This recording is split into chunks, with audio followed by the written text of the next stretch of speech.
غصے کو کیسے کنٹرول کرنا چاہیے, غصے کو کیسے مینیج کر سکتے ہیں؟ دیکھیے پہلے تو اس مسئلے کی سنگینی کو سمجھنا ہوگا. جی. کئی لوگ ایسے تھے جنہوں نے ایک لمحے کی جو لغزش تھی, غصہ تھا, اس کی بنیاد پہ قتل کر دیا. پھر پوری زندگی خاندان ٹوٹ گیا, سب چیزیں بک گئیں, اور اب وہ بیٹھ کے اپنی آخری اپیل کے اگینسٹ موت کی گھڑی کا انتظار کر رہے تھے. تو یہ بہت ہی خطرناک قسم کی اس کے کانسیکوینسز ہیں, اور یہ سب سے ایک معاشرے کا بہت بڑا مسئلہ ہے.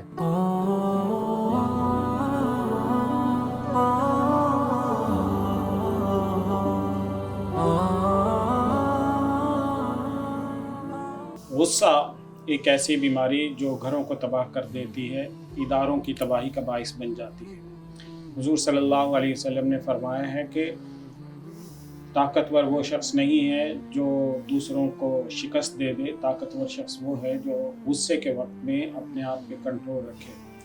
تو غصے سے متعلق ہم روزانہ دیکھتے رہتے ہیں, ہماری سڑکوں کے اوپر, شاہراہوں پہ لڑائیاں ہوتی ہیں, جھگڑے ہوتے ہیں, بہت سی باتیں, چھوٹے چھوٹے 10-10 روپے کے اوپر انسان قتل ہو رہے ہوتے ہیں. تھوڑی سی بات, تھوڑی سی سخت لہجے کے اوپر ادارے تباہ ہو جاتے ہیں.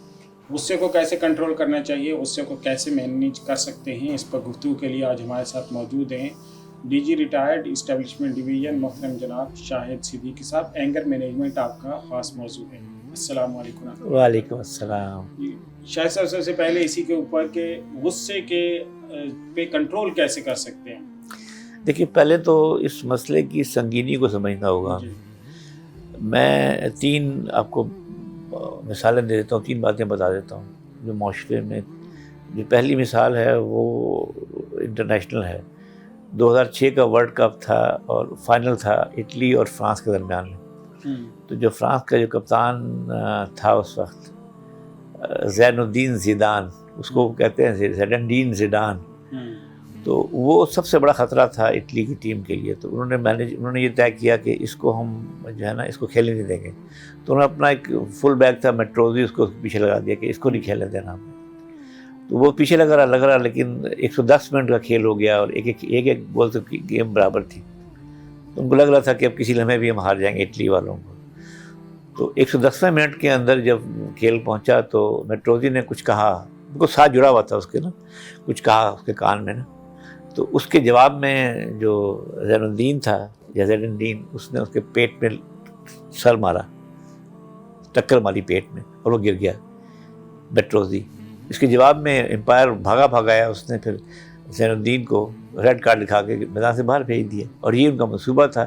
اور پھر وہ فرانس وہ میچ ہار گیا اور اٹلی وہ میچ جیت گیا. اور اٹلی میں 3 دن کا جشن منایا گیا اور فرانس میں سوگ منایا گیا. تو ایک لمحے کا غصہ نے کیا کیا, اربوں لوگ میچ دیکھتے ہیں اس فٹ بال کو. دوسرا, جب میں اعتکاف میں بیٹھا تھا فیصل مسجد میں, تو وہاں پہ تقریباً ہر سیکنڈ ڈے جو ہے نا بات ہوتی تھی طلاق کے موضوع پہ. تو جب ان کا ڈی جی مجھ سے ملنے کے لیے آیا, اس وقت میں حاضر سروس تھا, تو مجھ سے خیر پتہ کرنے کے لیے آیا. تو میں اس کو کہا کہ یہ کیا طلاق. ان کا اس وقت ہمارے پاس جو 80% کیسز ہیں وہ طلاق کے آ رہے ہیں. معاشرے میں طلاق کی شرائط اتنی بڑھ گئی ہے کہ کسی کو ذرا سی بات غصہ ہے, طلاق. اب 2 ہی صورتیں ہیں, یا تو وہ شخص اپنی فقہ تبدیل کر لے, اہل حدیث ہو جائے, یا پھر وہ خاندان ٹوٹ جائے, اس لیے کہ واپسی کا راستہ کوئی نہیں. نمبر 3, جب میں 4 ماہ میں چل رہا تھا تو یوب جیل میں نے تبلیغ گیا, دعوت کے لیے گیا. تو وہاں سزائے موت کی قیدیوں سے ملاقات ہوئی میری. ان میں سے کئی لوگ ایسے تھے جنہوں نے ایک لمحے کی جو لغزش تھی, غصہ تھا, اس کی بنیاد پہ قتل کر دیا. پھر پوری زندگی خاندان ٹوٹ گیا, سب چیزیں بک گئیں, اور اب وہ بیٹھ کے اپنی آخری اپیل کے اگینسٹ موت کی گھڑی کا انتظار کر رہے تھے. تو یہ بہت ہی خطرناک قسم کی اس کے کانسیکوینسز ہیں, اور یہ سب سے ایک معاشرے کا بہت بڑا مسئلہ ہے. لیکن اصل ایشو یہ ہے کہ غصہ منفی چیز نہیں ہے. غصہ ایک توانائی ہے, انرجی ہے. ہر زندہ انسان کو غصہ آتا ہے. جس کو غصہ نہ آئے وہ زندگی نہیں ہے. زندگی کی علامت ہے غصہ آنا, کہ آپ کی کوئی چیز آپ کی منشا کے, آپ کی مرضی کی, آپ کی توقعات کے خلاف ہو, یا آپ کو خط کا ایسا ایونٹ پیش آ جائے جو جس کو آپ توقع نہ کر رہے ہوں, یا کوئی بات ایسی ہو جائے جو آپ کی مزاج کے خلاف ہو, تو آپ غصہ آنا فطری بات ہے. اب اس میں جو اصل جو گر ہے وہ یہ ہے کہ آپ نے اس کی لمٹ کا طے کرنا ہے کہ لمٹ کیسے ہے. اب مثالیں پریشر کوکر کی، کہ پریشر کوکر میں جو جب اسٹیم ہوتی ہے، پانی سے اسٹیم بنتی ہے، اسٹیم کا پریشر سے گوشت گلتا ہے، یہ کھانا تیار ہوتا ہے نا، لیکن اس میں ایک اوپر وہ لگا ہوتا ہے سیفٹی والو، جس میں سے فالتو گیس نکلتی رہتی ہے. تو بس غصہ بھی بہت اچھی مثبت توانائی ہے جو کہ انسان کو جو مزید اچھا کام کرنے میں، ترقی میں اور ڈیولپمنٹ میں مدد دیتی ہے، لیکن وہ کنٹرول والو اس کے ساتھ لگا ہونا چاہیے. جو ماچس کا جو وہ ہے، ماچس کا جو سر ہے اس کو میچ ہیڈ کہتے ہیں، وہ اس کی طرح کا ہمارا ہیڈ نہیں ہونا چاہیے کہ ذرا سی کسی ٹکرے اور آگ لگ جائے. تو غصہ، پہلی بات سمجھنے کی بات یہ کہ غصہ جو ہے یہ ایک انرجی ہے، اور غصے کی 3 حالتیں ہو سکتی ہیں نا. پہلی حالت تو یہ ہو سکتی ہے غصے کی کہ آپ اس کو مثبت انداز میں دیکھیں، اور جو غصہ پیدا کرنے کے اسباب ہیں ان کو ایڈریس کرنے کی کوشش کریں، اور اپنے اندر جو توانائی ہے اس کو آپ اس طرح چینلائز کریں کہ آپ کا جس مسئلے کی وجہ سے غصہ ہے وہ مسئلہ حل ہو جائے. یہ پہلی کنڈیشن. دوسری کنڈیشن جو پیسو ہوتی ہے کہ آپ غصے کو اپنے اندر اتار لیتے ہیں، دوسروں کو کوستے رہتے ہیں، اپنے آپ کو کوستے رہتے ہیں، اور غصہ اپنے کٹتے رہتے ہیں، جلتے رہتے ہیں. تو یہ پیسو موڈ ہوتا ہے، یہ بہت خطرناک ہے. اس پیسو موڈ کی جو تباہ کاریاں ہیں وہ ناقابل بیان ہیں. تیسرا جو مسئلہ ہے وہ ہے کہ اب آپ غصے میں آپ نے ایک حد کراس کر لی، تو اب آپ ریئیکٹیو ہو گئے. تو اب جب ریئیکٹیو ہو گئے تو پھر آپ کچھ بھی کر سکتے ہیں. یہ حد بھی بہت خطرناک ہے. تو صرف ایک حد اس کی کیفیت مثبت ہے، اور 2 کیفیت اس کی منفی ہے. لیکن ہم دیکھتے ہی ہے نا کہ جب غصہ ہر شخص کو جب غصہ آتا ہے تو آدمی عموماً وہ شعور جو ہے وہ مغلوب ہو جاتا ہے، شعوری کیفیت باقی نہیں رہتی. آدمی جو ہے وہ آپ سے تھوڑا باہر ہو یا زیادہ ہو، بہرحال وہ ریئیکٹ کرتا ہے. تو یہ ایک سڈن کیفیت ہوتی ہے، اس کو کیسے ہم کنٹرول کر سکتے ہیں؟ سڈن ری ایکشن. دیکھیے اسی کے لیے جو سائنس ہے نا، پہلے بھی میں نے آپ سے عرض کیا تھا، کریٹیکل تھنکنگ یہی سائنس ہے کہ آپ نے جس وقت یہ جو خیال پیدا ہو رہا ہے ذہن میں، جو بھی خیال پیدا ہو رہا ہے، وہ غصہ ہے یا خوشی ہے یا کوئی کریشن ہے، کچھ اور ہے، اس خیال کو عمل تک پہنچنے میں جو وقفہ ہے بیسیکلی، اس میں آپ کی وہ تھاٹ جو ہے وہ پروسیس ہوتی ہے نا. تو اگر اس کو آپ نے مینیج کر لیا، وہ سیکھ لیا آرٹ کہ جی آپ نے اس کو مینیج کرنا ہے، اس کو آپ نے ایک وقفہ دینا ہے بیسیکلی، یعنی سوچ اور ایکشن میں ایک وقفہ دینا ہے. تو اس دوران میں پھر آپ اس کو پروسیس کر سکتے ہیں کہ آپ غصہ آنے کے جو اسباب ہیں، جو اس کے جو واقعات ہیں، جو حالات ہیں، ان پہ غور کر کے پھر آپ ریئیکٹ کر سکتے ہیں. اس کو ریئیکشن نہیں ہے، وہ رسپانس ہو جائے گا. اور رسپانس ایک پازیٹیو رویہ ہے بہت. اسی طرح سے دیکھیے ایک بات سمجھیں، اگر آپ کچھ چیزیں سمجھ لیں تو زندگی بڑی آسان ہو جائے گی. جب انسان کو غصہ آتا ہے تو ہمارے اعصاب تن جاتے ہیں. ان کو ریلیکس کرنے کے لیے دماغ ایک کیمیکل ریلیز کرتا ہے، ایڈرینلین. وہ کیمیکل جو ہے نا، وہ یا جو ہارمون ہوتا ہے وہ مصل کو ریلیکس کر دیتا ہے. پھر غصہ آئے گا، وہ پھر غصہ آئے گا تو وہ پھر ریلیز کرے گا. جب تک اسے کیفیت قائم رہے گی وہ اس کو اپنا کام کرتا رہے گا. اور اگر اس کی مقدار بڑھ جائے جسم کے اندر تو پھر آپ کو آپ کی صحت کے مسائل پیدا ہو جائیں گے. آپ کو ہارٹ اٹیک کا مسئلہ ہو جائے گا، فالج کا مسئلہ ہو سکتا ہے، شوگر، بلڈ پریشر، 1000 چیزیں ہو سکتی ہیں. تو یہ کچھ. اور پھر دوسری بات یہ ہے کہ اگر آپ پیسو موڈ میں چلے گئے تو پیسو موڈ میں جو آپ کو پاس پہلی چیز آپ کو سٹریس ڈیولپ ہوگی. سٹریس سے آپ ڈپریشن میں بھی جا سکتے ہیں. تو انگزائٹی، اسٹریس، انگزائٹی، پھر ڈپریشن، یہ ہماری یعنی غصے کا کنٹرول دوسرے کے لیے نہیں بلکہ اپنے لیے ضروری ہے، بہت ہمارے اپنی صحت کے لیے ضروری ہے. پھر مثبت رویہ ہمارا اسی وقت پیدا ہوگا جب کہ ہم یہ سیکھیں گے کہ ہم نے رسپانس کیسے دینا ہے. تو رسپانس دینے کی ٹیکنیکس، حالات کو رسپانس، واقعات کا رسپانس، لوگوں کی رویے کا رسپانس، جو مختلف جو چیزیں ہیں ان کے رزلٹس کا رسپانس، تقدیر کا رسپانس. دیکھیں نا، ہمیں ایمان میں تقدیر بھی شامل کر دیا، اچھی بری، اچھے بری تقدیر کا بھی ذکر کر دیا گیا نا. وہ اسی لیے کر دیا گیا کہ ہم یہ بات دیکھ لیں، سمجھ لیں کہ کیا چیزیں ہمارے کنٹرول میں آ سکتی ہیں، کیا چیزیں بیونڈ کنٹرول ہے. صحیح. تو بیونڈ، اب غصے کا جو اگر آپ کچھ چیزیں سمجھ لیں تو بڑی آسان ہو جائے گی زندگی. پہلی چیز تو یہ ہے کہ غصے کا اظہار کیسے کرنا ہے. غصہ آ گیا، اس کا اظہار کرنا ہے، اپنے زبان سے کرنا ہے، لکھ کر کرنا ہے. اس اظہار کے اندر آپ کی اپنی جو بیسک کور ویلیوز ہیں اس کا کتنا حصہ ہے، تربیت کا کتنا حصہ ہے. آپ کسی بہت پڑھے لکھے، تربیت یافتہ، مہذب، نیک شخص سے اس توقع رکھ نہیں سکتے کہ وہ ریئیکٹ کرے گا. صحیح. وہ ہمیشہ اپنی تربیت، اپنی تعلیم، اپنے خاندانی وقار اور اپنے جو ہے نا وہ تقدس، اپنے جو وہ ہے شخصیت کے مطابق رسپونڈ کرتا ہے. ٹھیک ہے. رسپونڈ کرتا ہے نا.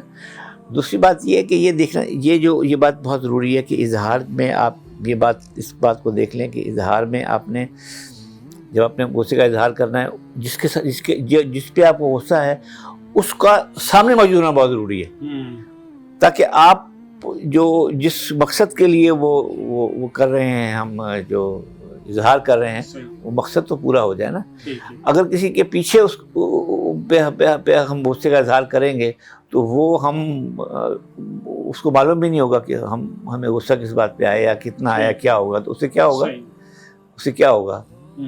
اس سے یہ ہوگا کہ ہم بنیادی طور پر اپنے آپ کو نقصان پہنچا رہے ہوں گے بہت زیادہ، اور غصہ پیدا کرنے والے عوامل کو ایڈریس نہیں کر رہے ہوں گے. تیسری بات یہ ہے کہ ہمیں یہ چاہیے کہ ہم کسی بھی حالت میں، کسی بھی کنڈیشن میں، ہم غصے کا اظہار ایک حد میں رکھیں، اور باقی معاملات اللہ پہ چھوڑ دیں. صحیح. توقعات، تو کچھ چیزیں ایسی ہیں جو بہت غصہ پیدا، ایک کسی بندے سے وابستہ توقعات. صحیح. میں نے زندگی میں یہ کچھ سیکھا ہے کہ آپ ایبسلیوٹ توقع صرف اللہ سے رکھ سکتے ہیں. اس کے علاوہ انسان کے ساتھ اتنے مسائل ہیں، اتنے اس کے پہلو ہیں مسائل کے، کہ کسی انسان کے ساتھ ایبسلیوٹ آپ توقع نہیں رکھ سکتے. تو لوگ انسان سے مایوس نہیں ہوتے، اس سے وابستہ توقعات سے وابستہ ہوتے. اپنی تقدیر کے بارے میں جان لیں کہ کچھ چیزیں تقدیر کا حصہ ہیں، تو ان میں مایوس ہونا، یا پریشان ہونا، یا غصہ ہونا، اس سے فائدہ کوئی نہیں. نمبر 4، غصہ اپنے آپ کو ہرٹ کرتا ہے، اپنی صحت کو ہرٹ کرتا ہے. غصے کو تعبیری مقصد کے لیے چینلائز کرنا چاہیے. اب اسلام نے بھی غصے کو کنٹرول کرنے کے بہت طریقے بتائے ہیں کہ جی آپ بیسیکلی لمبے سانس لیں، آپ وضو کر لیں، آپ اپنا پوسچر چینج کر لیں، بیٹھے ہوں تو لیٹ جائیں، لیٹے ہوں تو کھڑے ہو جائیں، آپ ٹھنڈا پانی پئیں، آپ اعوذ من الشیطان الرجیم یہ پڑھیں. حضور صلی اللہ علیہ وسلم نے ایک ہمارے صحابی ہیں، ایک صحابی ہیں عبد القیس، شیخ عبد القیس، ان کی بہت تعریف کی کہ آپ حلیم ہیں اور آپ بردبار ہیں. تو یہ حضور نے اس کو بہت پسند فرمایا. تو یہ جو حلیم ہونا ہے یہ بہت بڑی صفت ہے. یہ ہر بندہ تو حلیم نہیں بن سکتا، لیکن بہرحال یہ بات جاننا بہت ضروری ہے کہ آپ غصے کا جو اظہار ہے یہ بھی ایک سائنس ہے. میں آپ کو ایک بات بتاتا ہوں بڑے مزے کی. ایک بات ہے جو طریقہ میں نے سیکھا زندگی میں. جن لوگوں سے آپ کا رشتہ ہے، جن لوگ آپ سے محبت کرتے ہیں، ان کے لیے اظہار کا ایک بڑا نایاب طریقہ آپ کو بتاتا ہوں. وہ یہ ہے کہ آپ انڈیفرنٹ ہو جاتے ہیں، آپ خاموش ہو جاتے ہیں. کسی خاص بہت بڑے واقعے پہ آپ خاموش ہو جاتے ہیں، اور آپ ایک لفظ نہیں بولتے، لیکن آپ کی ادا اور آپ کا ہر جو پوسچر ہے وہ بتا رہا ہوتا ہے کہ آپ غصے میں، آپ ناراض ہیں، لیکن آپ ایک لفظ نہیں بولتے. جو شخص آپ سے محبت کرتا ہوگا وہ 1 گھنٹہ، 2 گھنٹے، 8 گھنٹے، 1 دن، 2 دن، 3 دن الٹیمیٹلی وہ ریئلائز کرے گا کہ اس نے بہت بڑی غلطی کی ہے، اور وہ آپ کے پاس آئے گا کہ آپ سے وہ صلح کر لے اور آپ سے وہ مسئلے کو ریزالو کر لے. صحیح. اور اصل بات یہ ہے کہ آپ، میں نے پہلے بتایا تھا کہ آپ کا ہاتھ کے دو ایشوز ہیں نا، دو آپ کے ہاتھ کے پورشن ہیں، ایک یہ پورشن ہے لینے والا، ایک ہے دینے والا. جب آپ دینے والے پوسچر میں آ جاتے ہیں، پھر آپ لوگوں کو معاف کرنے لگ جاتے ہیں، پھر آپ لوگوں کو ان کی خامیوں سمیت قبول کرتے ہیں. جاپنیز میں ایک کانسیپٹ ہے کہ وابی سابی، امپرفیکشن. جاپانی ٹیکنیک ہے وابی سابی. وہ کہتے ہیں اس کائنات میں اللہ کے علاوہ، اللہ تو خیر وہ مانتے نہیں ہیں لیکن ہم کہتے ہیں اللہ کے علاوہ، ہمارے نزدیک نبی صلی اللہ علیہ وسلم کے علاوہ کوئی چیز کامل نہیں ہے، مکمل نہیں، ہر چیز ادھوری ہے. اس میں جب ہم یہ قبول، ہمیں ہر شخص سے سمجھتا ہے کہ میں بہت کامل ہوں، میں بہت مکمل ہوں، میں بہت اچھا ہوں، میں بہت ہی زبردست ہوں. ایسا نہیں ہے. صحیح ہے. وابی صاحب یہ کہتی ہے کہ آپ پہلے اپنی امپرفیکشن کو اور انسان کے باقی چیزوں کی امپرفیکشن کو تسلیم کریں. صحیح ہے. اور پھر اس کے ڈینٹس کو تلاش کر کے اس ڈینٹس کو دور کرنے کی کوشش کریں، اور جتنا ہو سکتا ہے اتنا امپرومنٹ لائیں. ناممکن ہے کہ پرفیکشن تک آپ چلے جائیں. تو وابی صابی ایک ٹیکنیک ہے جس سے آپ پہلے یہ سمجھیں کہ جی کیونکہ ہر چیز نامکمل ہے، امپرفیکٹ ہے، لہٰذا اس کے اندر جو گیپس ہیں اس کی وجہ سے یہ مسئلہ پیدا ہو رہا ہے. صحیح. اچھا، میرے ذہن میں ایک سوال اس پر ہی آ رہا ہے، جو آپ نے کہا کہ جب ریئیکٹ کرنا ہے تو کس طرح سے کرنا چاہیے، اس کو رسپونڈ کیسے کرنا ہے. تو اب جیسے آپ نے کہا کہ رشتہ دار جو ہوتے ہیں جس کا آپ سے تعلق ہوتا ہے، وہاں پہ ایک خاموشی بھی اگلے کے لیے میسیج ہوتی ہے، وہ اس کو سمجھتا ہے. لیکن جیسے بچے ہیں، چھوٹے ہیں، ان کی تربیت ہے، ان کو بتانا پڑتا ہے، ان کو کس طرح سے ہم تربیت کر سکتے ہیں؟ ان میں اگر خاموش رہیں گے تو ان کو اتنا اثر تو نہیں ہوگا. یہ تو بہت آپ نے اچھا سوال کیا. Thank you very much for this question. دیکھیے، بچوں کی تربیت میں ہم ایک بات بہت بھول جاتے ہیں. وہ کیا ہے کہ بچوں کو رول ماڈل چاہیے ہوتا ہے. صحیح ہے. انہیں نصیحتیں، وصیتیں انہیں چاہیے ہوتی. آپ کا بچہ حافظ قرآن ہے، آپ کا بچہ عالم بن رہا ہے، ڈزنٹ میٹر. صحیح. وہ ماں کے پیٹ سے پیدا ہوا ہے جی، 2 سال تک اس نے ماں کا دودھ پیا، ایسا ہی ہے نا. اور 2 سال کی عمر میں جب وہ ماں کا دودھ چھوٹا ہے تو اس کا RAS reticular activation system on ہو گیا. صحیح. اب وہ ریکارڈنگ کر رہا ہے، باقاعدہ ریکارڈنگ. اب پہلا جو اس کا جو نظر پڑے گی رول ماڈل پہ، وہ اس کی ماں ہے. اب اگر اس کی ماں کی گھر میں بےزتی ہو رہی ہے، ذلت ہو رہی ہے، اور وہ کاہل ہے، وہ لڑاکو ہے، وہ جھگڑالو ہے، وہ غصے والی ہے، تو وہ RAS کیچ کر کے اس بچے کی کردار میں وہ شامل کر دے گا. باپ اسی طرح سے اگر باپ میں صبر نہیں ہے، برداشت نہیں ہے، غصے کا اظہار مناسب نہیں ہے، تو بچے کے RAS میں وہ چیز جائے گی. تھرڈ جو اس کا جو ماڈل ہے وہ استاد ہے. استاد بھی کیا کرتا ہے کہ وہ رول ماڈل بننے کے بجائے، میں نے اپنی آنکھوں سے دیکھا ہے، میں مدارس النظام میں آنے کی ایک سب سے بڑی وجہ جو جامعہ رشیدیہ ساہیوال میں گزری، میں امیر تھا اس کا جماعت، تبلیغ جماعت میں. وہاں جماعت ٹھہری تھی ہماری، اور ہماری جماعت چلے گی. میں رات کو میں نے بھیجا ان کو اس کے لیے خصوصی گشت کے لیے. ایک بچہ بھی ساتھ چلا گیا 8-10 سال کا. واپس آیا لیٹ آیا تو مولوی صاحب نے پہلے اس کو مکوں سے مارا، پھر ڈنڈوں سے مارا، پھر لاتوں سے مارا. میں نے سازش کا ریکارڈ کر لو. جو فارغ ہوئے تو میں نے کہا مولوی صاحب مبارک ہو کہ میں جب امیر ہوں، ورنہ اس وقت آپ جیل میں ہوتے، آپ کی ضمانت نہ ہوتی. اس بدلے سے بچوں کو مارا. تو اس کا جو تھرڈ رول ماڈل ہے، اگر وہ کاہل ہے، اگر وہ اپنا کام پراپرلی نہیں کرتا ہے، اگر وہ پراپرلی ڈریسڈ نہیں ہے، اس کو بات کرنے کا سلیقہ نہیں ہے، وہ غصے کرتا ہے، وہ گالیاں دیتا ہے، وہ مارتا ہے، آپ کے خیال میں وہ سب چیزیں بچے کے دماغ میں نہیں جا رہی؟ تو بچے کا تو قصہ ہی کچھ اور ہے. اس کو کچھ بتانے کی ضرورت نہیں ہے. نصیحتیں کریں آپ اس کو, غصے پہ قابو پاؤ, حلیم حضور نے حلم کو پسند کیا ہے, اور آپ گھر میں بیوی کہہ رہے ہیں اوہ تو یہ سلیقہ نہیں ہے, ماں باپ نے کچھ سکھایا نہیں ہے, گالیاں دے رہے ہیں بیوی کو بے عزت کر رہے ہیں, اور بیوی جواب میں لڑ رہی ہے, تو بچے کا جو RS ہے وہ سب کچھ ریکارڈ کر رہا ہے. دونوں رول ماڈل اس کے فیل ہو گئے, وہ وہی چیز کیچ کرے گا. یعنی وہاں پہ تو اور زیادہ احتیاط کی وہاں تو دیکھیے, وہاں تو بات یہ ہے کہ آپ نے خود طے کرنا ہے. صحیح ہے کہ بچوں کو صدقہ جاریہ بنانا ہے جی, یا بچوں کو آپ نے ہمیشہ ہمیشہ کے لیے معاشرے کو خراب افراد دینے ہیں. کنٹریبیوشن کیا ہے آپ کا معاشرے, یہ بنیادی کنٹریبیوشن ہے. آپ یہ دیکھیں, آپ تو ماشاءاللہ عالم دین ہیں, ماشاءاللہ مجھ سے بہت آگے ہیں. مجھے ایک بات کا جواب دیجیے, جن 3 چیزوں کو اللہ نے صدقہ جاریہ بنایا ان میں اولاد کیوں ہے؟ دوسرا علم ہے, ٹھیک ہے, تیسرا کوئی ایسا عمل ہے ویلفیئر, لیکن اولاد کیوں ہے؟ اس لیے ہے کہ آپ معاشرے کو ایک کیسا فرد دے کے جا رہے ہیں, اپنا آلٹرنیٹ. صحیح ہے, وہی معاشرے کی تعمیر کرے گا نا. تو فساد گھر میں شروع ہوتا ہے.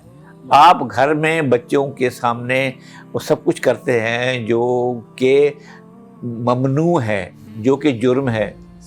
اس کے بعد اسی بچے کو آپ کے دماغ میں علم ٹھونس کے اور ایکسپیکٹ کرتے ہو کہ وہ بچہ حلیم بنے گا, وہ بچہ شریف ہوگا, وہ بچہ شریف النفس ہوگا, وہ بچہ, ایسا ہو نہیں سکتا.